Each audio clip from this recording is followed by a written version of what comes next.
pilot of the F4U Corsair, a gentleman whose full-time business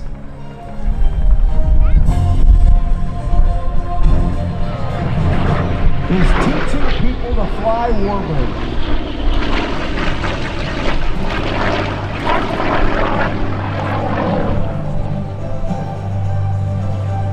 He lives down in Kissimmee, Florida.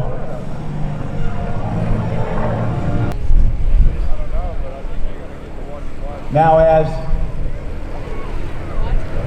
we see this airplane now doing the 8-point hesitation roll, he'll stop at every 45 degrees of rotation.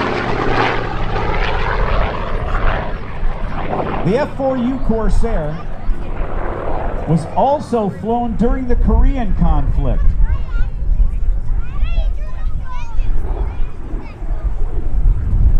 And that was the first jet war, yet it was also an airplane that was flown by the pilots of VMF 214, the Black Sheep Squadron. Their leader was Pappy Boyington, Greg Boyington, who wound up with 26 confirmed aerial victories, spent some time in a Japanese prisoner of war camp.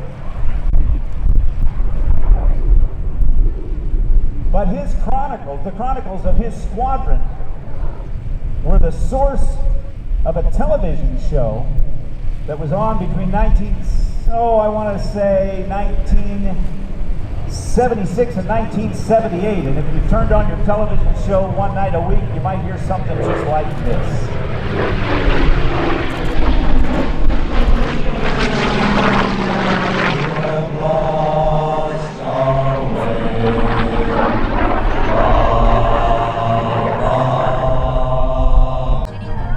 As part of the aerial scenes during the show. One of those airplanes is actually located now down in Cincinnati, Ohio, at the Tri-State Railroad where it was being restored.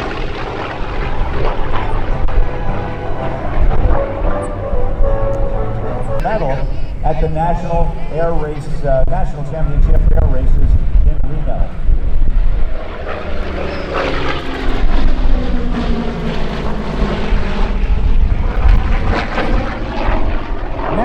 We're going to have one final photo pass.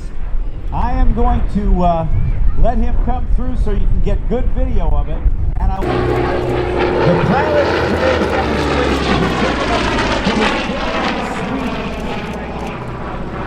He arrived at 17 years of age here in the United States, and he decided when he was just 7 years old that he wanted to fly warbirds and race at the Reno Air Races. And the only way to accomplish this was to come to America.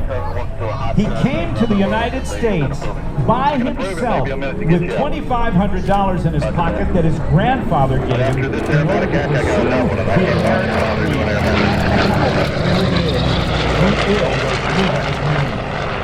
From Kissimmee, Florida now, Thom Richard spends his time teaching people to fly warbirds. That is his business.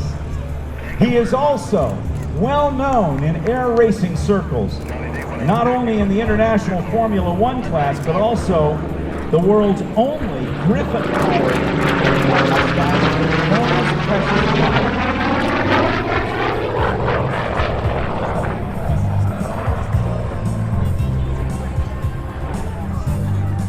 This other nickname that I mentioned, that I failed to mention, was called Whistling Death.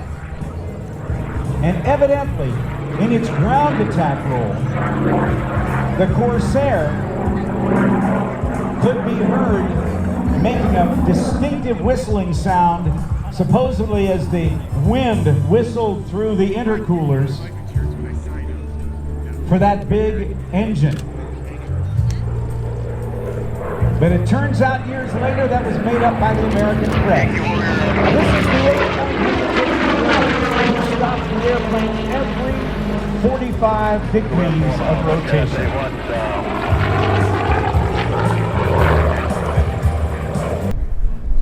93, copy, 1793, golf 9 northwest, okay, enter right downwind, runway 23 left. Right downwind, 23 left, P17. Corsair after this, enter left downwind, runway 23 left.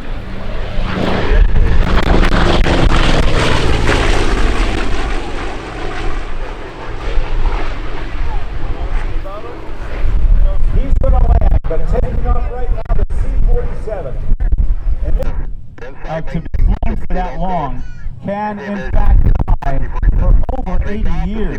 The first C-47 or DC-3 actually flew in 1935. And up at Basler, there is an interesting story about one particular C-47 that was preparing to be modified with those turboprop engines. One of the technicians at Basler checked what is called the data plate on the aircraft that shows its bureau number, the date of manufacture, the kind of engine